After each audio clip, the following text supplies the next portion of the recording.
break down the research that we found and explain it to you all. Okay, so starting with the third space. So, kind of breaking it down from my understanding of what third space is the way that I like to think of it is that the third space, it's the bridge between what students are learning. So that's more of like a curriculum side, what they're supposed to be learning, and how they connect it, to their world and their personal side of their world of understanding. So again, it's the bridge. It's the third space. It's the space in between these two spaces where learning happens. So a lot of the research that I conducted, came from Dr. Leslie Maniotes. And so she wrote in her dissertation, "The Transformative Power of Literary Third Space," is that many researchers have discovered the disconnect between schools and their students, and others have sought out places where out of school knowledge and official school knowledge merge together in what is called a third space. So, kind of breaking that down, so again, as mentioned, this is the first space. This is the student's world. This is the student's understanding or the learner's understanding that comes from their personal experiences. It's related to their interests and their hobbies, their personal life experiences, how they grew up, and the way that they see the world. The second space, again, it relates to curriculum. It's what they are being taught. It can range from all, different types, from, English, math, anything that they are being taught, even soft skills.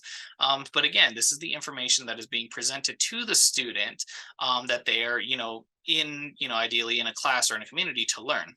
And so third space, again, it's the merging of the two spaces. It's the bridge that connects the personal of the student, and the curriculum of the learning, and it's the bridge that connects it to it. So it's essentially trying to that learning happens when you connect, what you're trying to teach a student to something that personally relates to them.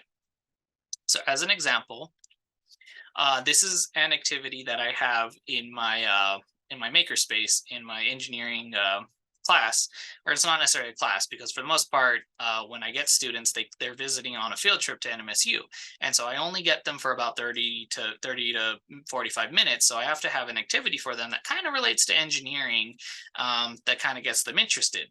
So what I tried to teach them in this little activity is more about discussion and communication, right? And communicating, and why communication is important, not just in engineering, but as a soft skill, and being a human being, being able to communicate your ideas and your feelings with others is very important.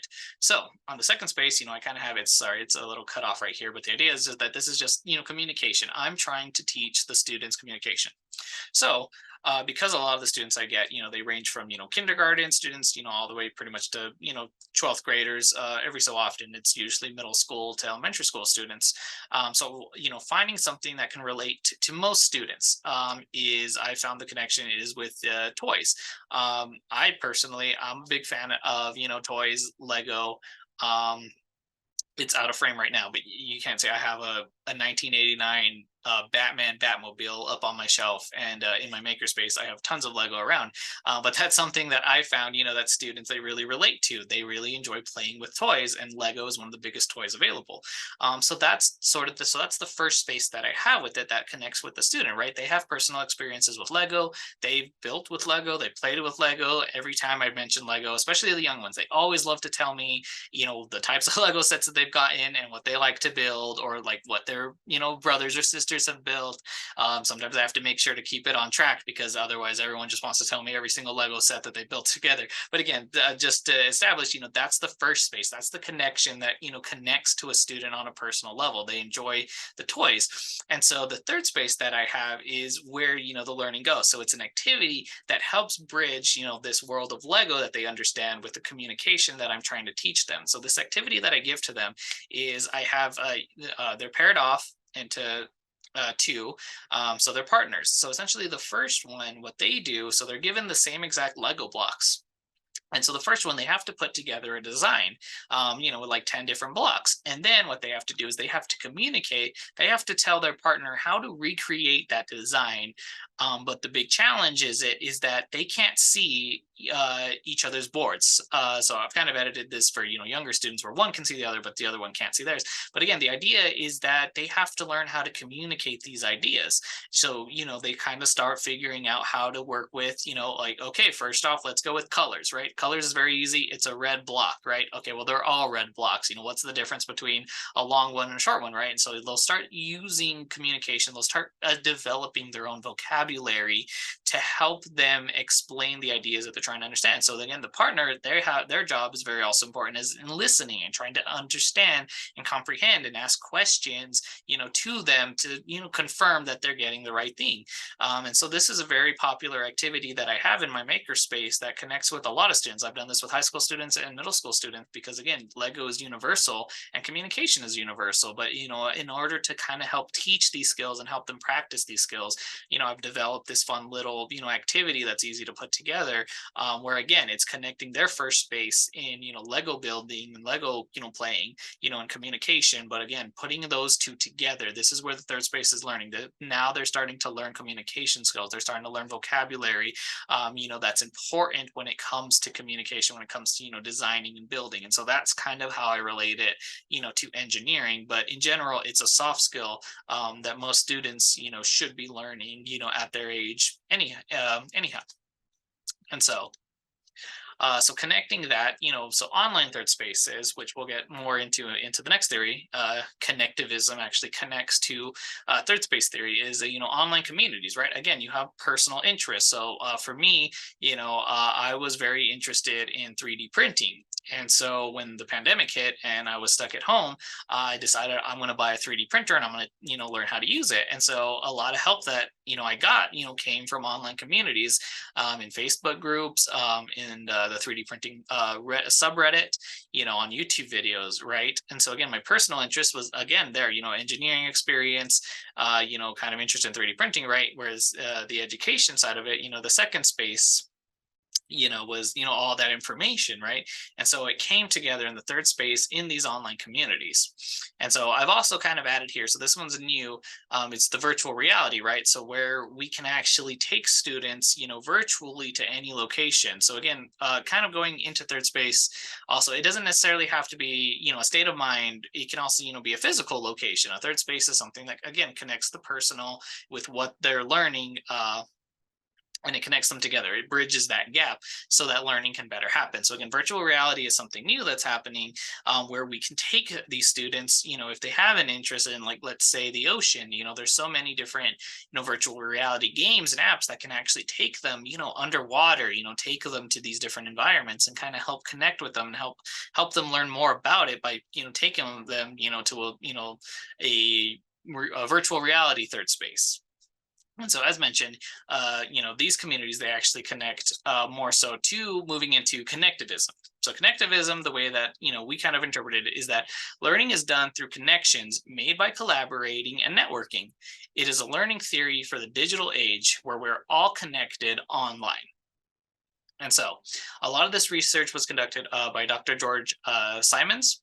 And so he's mentioned in this video, in a network forming world, learning is a network forming process. Knowledge is a network product. So Dr. Simons, in this video, he kind of explains, when he was growing, when he was in university, the internet was still, kind of a very new thing. So a lot of his, early professors, they didn't have, research, or they didn't have a lot of experience working on the internet and working online.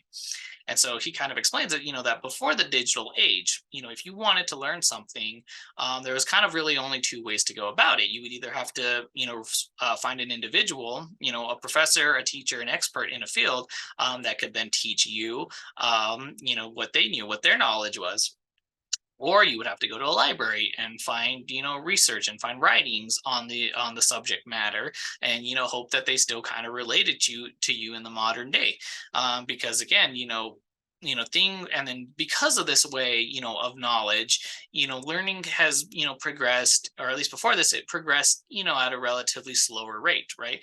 But now, because of the internet and because we live in the digital age, Everything is connected. We're all connected, we're all online, and there's so many resources available. So now it's not only, individuals and experts that, you have to go to, physically in person, nor is it just, resources that are available to, and again, but going back to, before the digital age, these things had to be ideally in close proximity to wherever you were.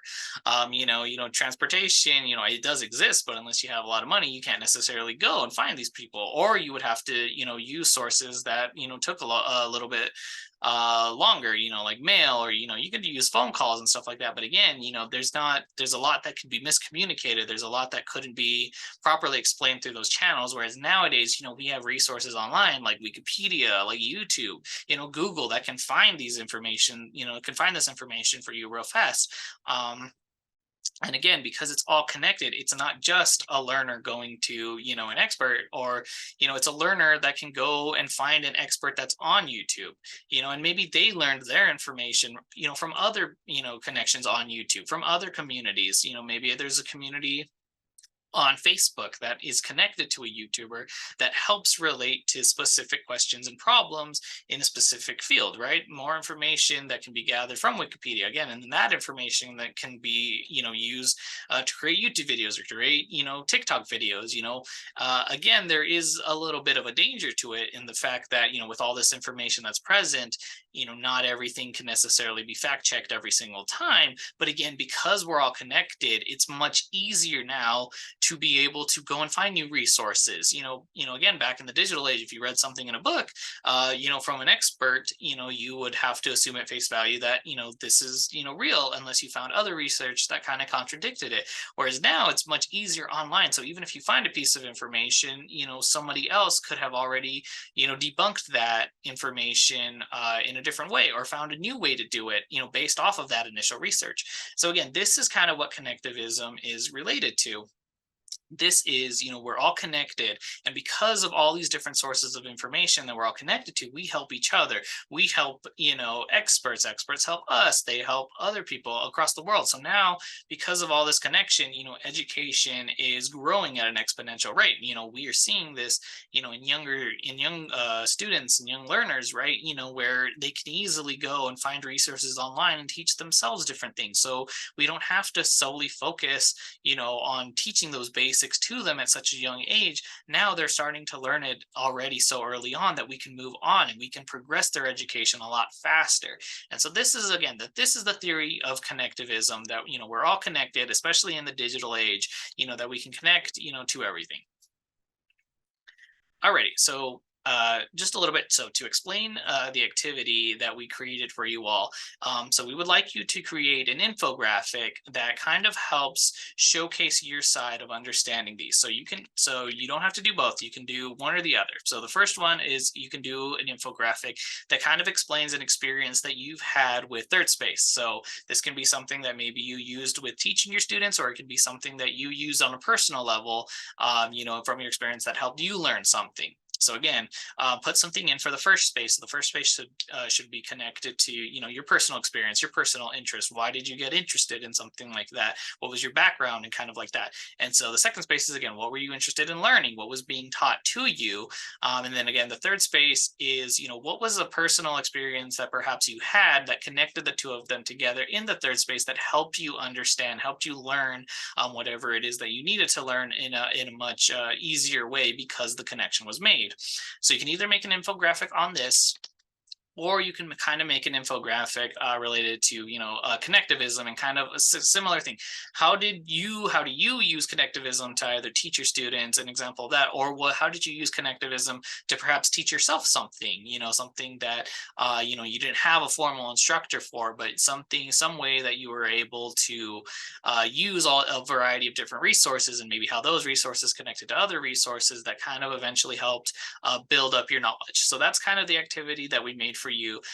So use, this, so in a way, it's a little meta, because you're using, these resources that we're teaching you about, to learn the ways that you learn. So we're using the ways these theories of learning to show that you actually learn how to use them. So again, kind of so do a little bit more than just kind of reiterate what we've kind of put together here, and kind of try more use a personal experience. Again, I'm kind of relating this to that third space theory where is a personal side of you, so we can learn. So if you have a personal connection to it, putting it into this space will kind of help. Ideally, by this theory, you should be learning what this is by, again, connecting it to a personal thing. But again, you only have to create one of the two. You don't have to create both.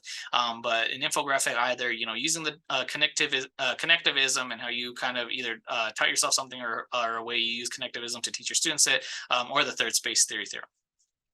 Alrighty, thank you, everybody. I hope this was informative.